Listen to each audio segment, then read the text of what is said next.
শাবান মাস যেমনিভাবে আমাদের জন্য গুরুত্বপূর্ণ আমলের, ঠিক একইভাবে ফেব্রুয়ারি মাস আমাদের জন্য ঘৃণিত এবং বিরত থাকার কিছু কাজ থেকে। কেননা এই ফেব্রুয়ারি মাসে এমন একটি মাস যে মাসে বেহায়াপনা, অশ্লীলতা সবথেকে বেশি হয়, সবথেকে বেশি হয়।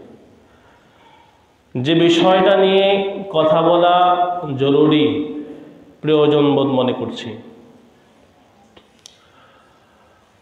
তো এই মাসের 14ই ফেব্রুয়ারি নামে যে একটি দিবস পালিত হয়, সেই দিবসকে নিয়ে কথা বলবো এবং খুবই সামান্য শাবান মাসের 14 তারিখে যে 14 তারিখের দিনগত রাতের যে ইবাদত এবং গুরুত্ব, এই মাসের যে ফজিলত, একটু আলোকপাত করব ইনশাআল্লাহ তাআলা। আল্লাহ সুবহানাহু ওয়া তাআলা আমাদের সবাইকে আমল করার উদ্দেশ্যে আলোচনা শোনার তৌফিক দান করুন বলে আমিন। সম্মানিত উপস্থিতি, এই মাস ইংরেজি মাসের ফেব্রুয়ারি মাস, এ মাসে এমন একটি দিন রয়েছে যেদিন বেহায়াপনা অনেক বেশি হয়, যেটাকে 14ই ফেব্রুয়ারি নামে আখ্যায়িত করে হয় এবং এই দিবসটার নাম হচ্ছে ভ্যালেন্টাইন্স ডে বা ভালোবাসা দিবস। এই ভালোবাসা দিবসকে কেন্দ্র করে অনেক বেশি নোংরামি হয়ে থাকে। তো আজকে আমরা কোরআন এবং সুন্নাহ থেকে দেখব ভালোবাসার নামে আলাদা কোনো দিবসের প্রয়োজন আছে কিনা, এবং যে দিনটাকে আমরা প্রাধান্য দিচ্ছি, আমল করতেছি বা আনন্দ উল্লাস করতেছি, এই দিনটা মূলত কার ছিল। ইতিহাস থেকে জানা যায় যে এই দিনটা আমাদের জন্য নয়, এটা ছিল খ্রিস্টানদের জন্য। কাদের জন্য? খ্রিস্টানদের জন্য। খ্রিস্টানরা এই দিনে লুপারকালিয়া উৎসব করত। কি উৎসব? উৎসবটার নাম ছিল কি? লুপারকালিয়া। এই লুপারকালিয়া উৎসবে কি করত? তারা হচ্ছে প্রকৃতি পূজা করত, প্রকৃতিকে পূজা করত। প্রকৃতিকে কি করত? পূজা করত। এটা কেন করা হইতো? যে উর্বরতা, যে কোনো জিনিসের উর্বরতা সৃষ্টির জন্য তারা এটা করত। ওই সময়ের যে খ্রিস্টান পুরোহিত রয়েছে বা পাদ্রী রয়েছে, তারা এই দিনকে কেন্দ্র করে কিছু পশু কোরবানি করত, পশু জবেহ করত। এই পশুর রক্ত দ্বারা বিভিন্ন নারীদেরকে স্পর্শ করত, যাতে করে অন্যান্য সব জিনিসের উর্বরতা হয়। কি হয়? উর্বরতার সৃষ্টি হয়। এই জন্য তারা এই দিনটিকে বিভিন্ন অশ্লীলতায় পালন করত। এবং ওই দিনে, এই ফেব্রুয়ারির মাঝখান অর্থাৎ 14ই ফেব্রুয়ারি, এই দিনে তারা একটা কাজ করত, সেটা হচ্ছে মেয়েদের সাথে চুক্তিবদ্ধ হইতো। চুক্তিবদ্ধ হয়ে তাদের সাথে 1 বছরের চুক্তিবদ্ধ হয়ে 1 বছর সংসার করত, অর্থাৎ একসঙ্গে থাকতো। আবার 1 বছর পরে শেষে তার জায়গায় ছেলের জায়গায়, এরকম হতো। এটা ছিল তাদের উৎসব। আর সেন্ট ভ্যালেন্টাইন, এই সেন্ট ভ্যালেন্টাইন হচ্ছে একটা মানুষের নাম, একটা মানুষের নাম। এই ব্যক্তি, তার গির্জা ছিল, তার গির্জায় হচ্ছে যারা প্রেম ভালোবাসা করত, তাদেরকে তিনি খারাপ কাজ করার জন্য আশ্রয় দিত। অশ্লীল কাজ করার জন্য কি করত? আশ্রয় দিত। এই কথা যখন ওই দেশের প্রেসিডেন্ট জেনে ফেলে, তখন কি করে? ওই সেন্ট ভ্যালেন্টাইনকে কারাগারে বন্দি করে এবং সর্বশেষ সিদ্ধান্ত নেওয়া হয় তাকে এই 14ই ফেব্রুয়ারিতে মৃত্যুদণ্ড দেওয়া হয়। 14ই ফেব্রুয়ারিতে কি দেওয়া হয়? মৃত্যুদণ্ড দেওয়া হয়। 14ই ফেব্রুয়ারিতে যখন মৃত্যুদণ্ড দেওয়া হয় তখন ওই সময় কিন্তু ওনার গির্জায় অনেক বেশি ছেলে মেয়ে যাইতো অবাধ খারাপ অশ্লীল মেলামেশা করার জন্য, যে সুযোগটা উনি দিত। তো যেহেতু উনি এভাবে যারা ভালোবাসা আদান প্রদান করতো তাদেরকে আশ্রয় দিত এবং তাকে 14ই ফেব্রুয়ারিতে তাকে মৃত্যু দেওয়া হয়, এই উদ্দেশ্যকে কেন্দ্র করে কিছু ছেলে মেয়ে ওই দিন কিছু আনন্দ উল্লাস করত 14ই ফেব্রুয়ারি আসলে। এর আগে এরকম কোনো দিবস ছিল না। 19 শতকের পরে এটার একটা হচ্ছে বড় আকার ধারণ করে এবং সবাই এটাকে কি করে ইন্টারন্যাশনাল দিবস পালিত করে সবাই, যেটা আমাদের জন্য জায়েজ নয়, ঠিক নয়। এটা কোনোভাবেই মুমিনরা করতে পারে না। আমরা বুঝতে পারলাম 14ই ফেব্রুয়ারি নামে যে দিবস রয়েছে এই দিবসটা কার? ইহুদি খ্রিস্টানদের। কার? ইহুদি খ্রিস্টানের। সুনানে আবু দাউদ শরীফের 4031 নম্বর হাদিসের বর্ণনা, নবী বলে মান তাশাব্বাহা বিকওমিন ফাহুয়া মিনহুম। তোমাদের কোনো কাজ যদি ইহুদি খ্রিস্টানদের সাথে মিলে যায় তাহলে তোমরা তাদের অন্তর্ভুক্ত হয়ে যাবা। আল্লাহর হাবিব সাল্লাল্লাহু আলাইহি সাল্লাম সুনানে ইবনে হিব্বান 2186 নম্বর হাদিসের বর্ণনা, নবী বলে খালিফুল ইয়াহুদা ওয়ান নাসারা, তোমরা ইহুদি এবং নাসারা অর্থাৎ ইহুদি এবং খ্রিস্টানদের বিরুদ্ধাচরণ করো। তারা যা করবে তার বিপরীত তোমরা করো, তার বিপরীত তোমরা করো। এখন যতটুকু আলোচনা করেছি এতটুকুর ভিতরে আমরা কি বুঝলাম? এই 14ই ফেব্রুয়ারি নামে যে দিবস রয়েছে এই দিবসটা মুসলমানের না খ্রিস্টানদের? মুসলমানদের না খ্রিস্টানদের? খ্রিস্টানদের। তাহলে এটা পালিত করবে মুসলমান না খ্রিস্টানরা? খ্রিস্টানরা। আল্লাহ সুবহানাহু ওয়া তাআলা আমরা যদি এটা পালিত করি, তাদের কাজকর্মকে ফলো করি,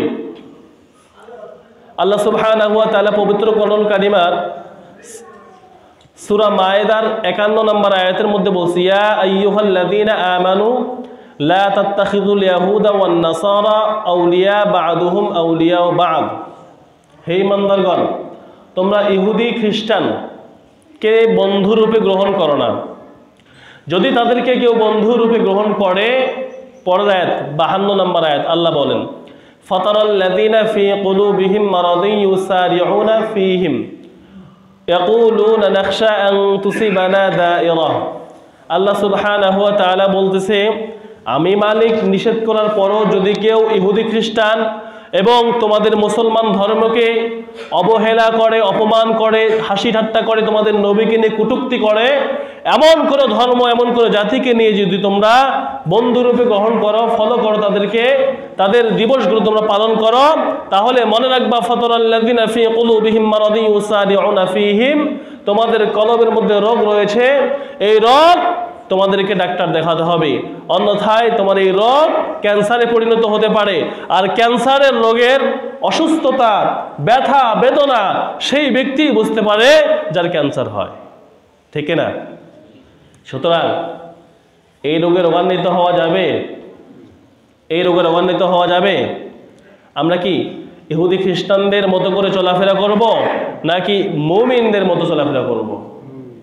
কার মতো চলাফেরা করতে চাই? আমরা তো শান্তির ধর্মের মানুষ, আমরা তো শালীনতার ধর্মের মানুষ, আমরা তো শালীন পোশাক পরব, আমরা তো কোনো হারাম কাজে লিপ্ত হতে চাই না। যারা হারাম কাজে লিপ্ত হতে চায় তাদের অবস্থা খুবই ভয়ানক হবে। আল্লাহ সুবহানাহু ওয়া তাআলা বারবার নিষেধ করছে, ওয়ালা তাকরাবুজ জিনা ইন্নাহু কানা ফাহিশাতাও ওয়া সাআ সাবিলা ওয়ালা তাকরাবুল ফাওয়াহিশা মা যাহারা মিনহা ওয়া মা বাতান কুল ইন্নামা হারামা রাব্বিয়াল ফাওয়াহিশা মা যাহার। তোমরা হারাম কাজে লিপ্ত হয়ো না, তোমরা জিনার নিকটবর্তী হয়ো না, সেটা প্রকাশ্য হোক আর গোপনে হোক, প্রকাশ্য হোক আর গোপনে হোক। এই হারাম কাজে যদি আমরা লিপ্ত হই, আমাদের জন্য যদি কেউ এই 14ই ফেব্রুয়ারি বিশ্ব ভালোবাসা, বিশ্ব বেহায়াপনা দিবসকে কেউ নিজে পালন না করে কিন্তু কেউ পালন করতেছে, আপনি যদি বাধা প্রদান না করেন তাহলে আপনিও গুনাহগার হয়ে যাবেন, আপনিও গুনাহগার হবেন। আপনাকে এটাকে সাপোর্ট করা যাবে না। সাপোর্ট করা যাবে? সাপোর্ট করা যাবে না। মনে রাখতে হবে এইরকম দিবস, বেহায়াপনা অশ্লীলতার দিবসকে যদি কেউ সাপোর্ট করে, পছন্দ করে, একমত পোষণ করে, সমর্থন করে, আল্লাহ সুবহানাহু ওয়া তাআলা সূরা নূরের 19 নম্বর আয়াতে বলছেন, ইন্নাল্লাযীনা ইউহিব্বুনা আন তাশিআল ফাহিশা ফিল্লাযীনা আমানু লাহুম আযাবুন আলীমুন ফিদ দুনিয়া ওয়াল আখিরাহ আল্লাহু ইয়ালামু ওয়া আনতুম লা তা'লামুন। নিশ্চয় যারা চায় এই পৃথিবীর জমিনে অশ্লীলতার প্রসার ঘটুক, যারা সমর্থন করে, তাদেরকে সুসংবাদ দাও, তাদেরকে সুসংবাদ দাও, তাদের দুনিয়াতেও শাস্তি রয়েছে, আখিরাতেও শাস্তি রয়েছে। দুনিয়াতেও শাস্তি, আখিরাতেও শাস্তি। কথা বলছে কে? আল্লাহ সুবহানাহু ওয়া তাআলা। আল্লাহর এই কথাকে ছোট করে দেখবার সুযোগ নাই। আল্লাহর কথাকে ছোট করে দেখবার সুযোগ আছে? নাই। কারণ আমাদের ওয়াদা আর আল্লাহ সুবহানাহু ওয়া তাআলার ওয়াদার মধ্যে পার্থক্য আছে না নাই? পার্থক্য আছে না নাই? আপনি আমি তো একটা কথা বললাম, বাস কিছুদিন পর আর মনে নেই, ভুলে যাই। আমি একটা আমানত দিলাম, একটা কথা বললাম, ঠিক আছে ইনশাআল্লাহ করব, কিন্তু করি না। আছে না নাই? আছে না নাই? আমাদের আমানত, আমাদের ওয়াদা আর আল্লাহ সুবহানাহু ওয়া তাআলার ওয়াদা কখনো এক হতে পারে না। আল্লাহ সুবহানাহু ওয়া তাআলা যেটা চান, যেটা চান সেটা তিনি করেন, সেটা তিনি করেন। হয়তো বা আজ হোক, কাল হোক, আরো 1 বছর পরে হোক, 1 যুগ পরে হোক, আপনার জন্য এই ক্ষতি আসবেই আসবেই, সেটা যে কোনোভাবেই। আপনি অশ্লীলতাকে প্রমোট করবেন, অশ্লীলতাকে ভালোবাসবেন, অশ্লীলতাকে সমর্থন করবেন, মনে রাখবেন আপনার যে কোনোভাবেই বিপদ আসবে। হয় আপনার সন্তানের, নাহলে আপনার পরিবারের, যে কোনোভাবে আপনার ধ্বংস অনিবার্য, কোনো মূল নাই। এটা তো দুনিয়ার শাস্তি, আখিরাতেও তো আপনার জন্য মহা শাস্তি অপেক্ষা করতেছে ইনশাআল্লাহ। তো এই জন্য আমরা কি এই অশ্লীলতাকে সাপোর্ট করি? এই 14 ফেব্রুয়ারি বিশ্ব বেহায়াপনা দিবসকে আমরা সাপোর্ট করি? এই কাজ করা যাবে? কেউ কখনো এই কাজে লিপ্ত হব না। ওই দিন একটি গুরুত্বপূর্ণ রাত রয়েছে আমাদের জন্য। শাবান মাস, যেটাকে আমরা শবে বরাত নামে চিনি, হাদিসে লাইলাতুন নিসফি মিন শাবানের রাত বলা হয়। এই রাতে আল্লাহ সুবহানাহু ওয়া তাআলার দৃষ্টি বান্দাদের উপরে পড়ে, উপরে ফেলান, বান্দাদের উপরে ফেলান। আল্লাহর হাবিব সাল্লাল্লাহু তাআলা আলাইহি ওয়াসাল্লাম বলছে, ইন্নাল্লাহা লা ইয়াত্তালিউ ফি লাইলাতিন নিসফি মিন শাবান ফায়াগফিরু লিজামি'i খালকিহি ইল্লা লিমুশরিকি ওয়া মুশাহিন। আল্লাহর হাবিব সাল্লাল্লাহু আলাইহি ওয়াসাল্লাম বলছে, লাইলাতুন নিসফি মিন শাবান অর্থাৎ শাবানের মধ্যরাতে আল্লাহ সুবহানাহু ওয়া তাআলার দৃষ্টি বান্দার প্রতি রাখেন। সুবহানাল্লাহি ওয়া বিহামদিহি। ফায়াগফিরু লিজামি'i খালকিহি ইল্লা লিমুশরিকি ওয়া মুশাহিন। এবং বিদ্বেষ পোষণকারী এবং শিরককারী ব্যক্তি ব্যতীত আল্লাহ তাআলা সবাইকে ক্ষমা করে দেন। সুবহানাল্লাহ বলেন, বলেন সুবহানাল্লাহি ওয়া বিহামদিহি। 2 শ্রেণীর ব্যক্তিকে আল্লাহ তাআলা ক্ষমা করেন না। কয় শ্রেণীর ব্যক্তি?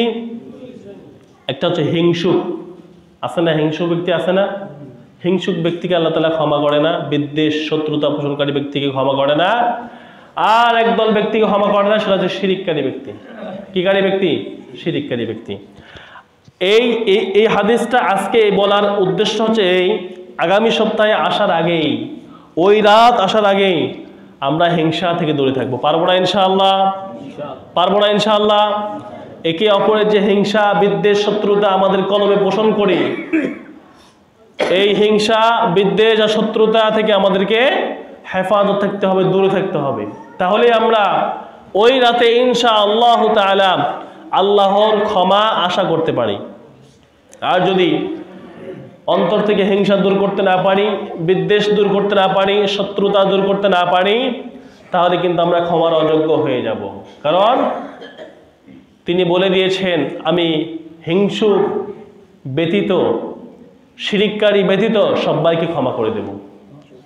আল্লাহর হাবিব সাল্লাল্লাহু আলাইহি ওয়াসাল্লাম এই ঘোষণা দিয়েছেন। আরেকটা হাদিস বলবো যে এই শাবান মাসের গুরুত্বপূর্ণ আমল রয়েছে। কি আমল? এই শাবান মাসে আল্লাহর হাবিব সাল্লাল্লাহু আলাইহি ওয়াসাল্লাম বেশি বেশি রোজা রাখতেন। কি করতেন? আমরা শুধু জানি শবে বরাতের রাত পরের দিন রোজা রাখা, দুইটা রোজা খাস নয়, বরং আল্লাহর হাবিব সাল্লাল্লাহু আলাইহি ওয়াসাল্লাম এই শাবান মাসে কখনো কখনো পুরো মাস রোজা রাখতেন।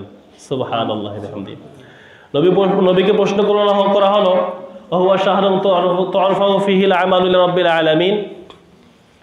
নবী সাল্লাল্লাহু আলাইহি ওয়াসাল্লামকে প্রশ্ন করা হলো, হে আল্লাহর রাসূল, আপনি শাবান মাসে এত বেশি রোজা রাখেন কেন? এই বছরের রমজান ব্যতীত অন্য কোনো মাসেতে এত বেশি রোজা রাখেন না আপনি, তো এই মাসে এত রোজা রাখেন কেন? নবী বলল, হুয়া শাহরুন তুরফাউ ফীহিল আমালু ইলা রাব্বিল আলামিন। এই মাসে, এই শাবান মাস এমন একটি মাস, এই মাসে বান্দার আমলনামা আল্লাহ সুবহানাহু ওয়া তাআলার কাছে উঠানো হয়। ফাউহিব্বু আইয়ুরফা আমালি ওয়া আনা সাইমুন। আর আমি ভালোবাসি আমার রোজা রাখা অবস্থায় আমার আমল আল্লাহ তাআলার কাছে উঠানো হোক। সুবহানাল্লাহি ওয়া বিহামদিহি। কারণ কি? কারণ হচ্ছে রোজা রাখা অবস্থায় মানুষ কিন্তু গুনাহ খুব কম করে। রোজা না থাকা অবস্থায় মানুষ গুনাহ করতে এতটা দ্বিধাবোধ করে না যতটা দ্বিধাবোধ রোজা রাখা অবস্থায় করে, ঠিক কিনা?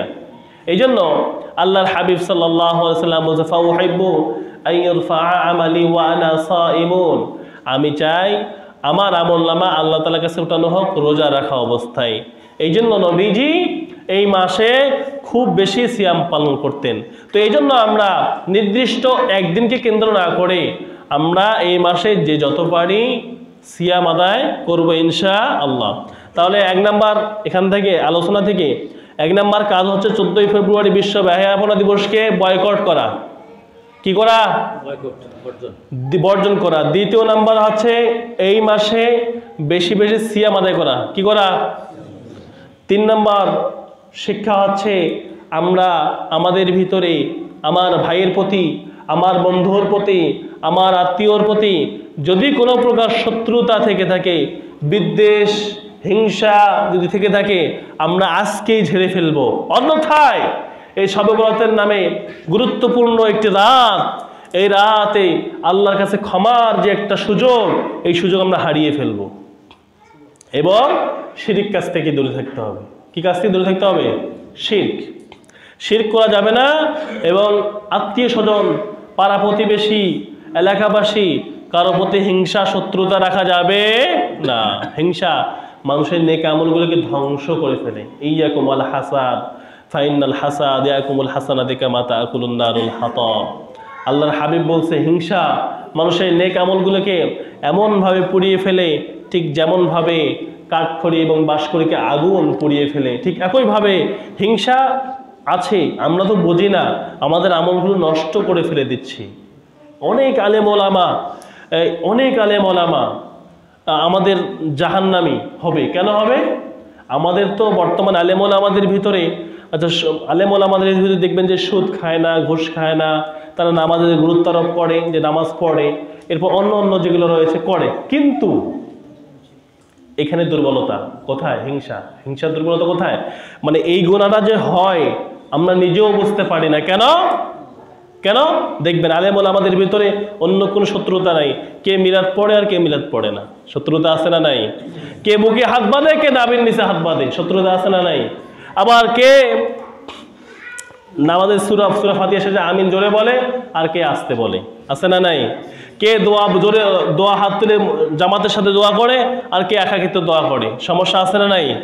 এই যে যারা দোয়া করে না আর যারা দোয়া করে, যারা মিলাদ পড়ে না আর যারা মিলাদ পড়ে, যারা হাত বুকে বাঁধে, যারা হাত নাভির নিচে বাঁধে, যারা আমিন জোরে বলে, যারা আমিন আস্তে বলে, এই যে দুই পক্ষের যে একটা দোলাদলি, একজন আরেকজনকে দেখলে মনে হয় অবস্থা খারাপ করে দেবে। হিংসা আছে না নাই? এই হিংসা ওলামায়ে কেরাম আমাদের ভিতরে আমাদের আমলগুলোকে নষ্ট করে দিচ্ছে, ধ্বংস করে দিতেছে। এই জন্য আল্লাহ সুবহানাহু ওয়া তাআলার কাছে দোয়া করি আমাদের সবাইকে সকল হিংসা থেকে মুক্ত থেকে সামনে লাইলাতুন নিসফি মিন শাবানের মধ্যরাতে এই গুরুত্বপূর্ণ একটি সুযোগ, গুনাহ ক্ষমা করে নেওয়ার সুযোগ আল্লাহ সুবহানাহু ওয়া তাআলা আমাদের জীবনে কবুল করে নেক। সকলে বলে আল্লাহুম্মা আমিন। ওয়া মা আলাইনা ইল্লাল বালাগ। আসসালামু আলাইকুম ওয়া রাহমাতুল্লাহি ওয়া বারাকাতুহু।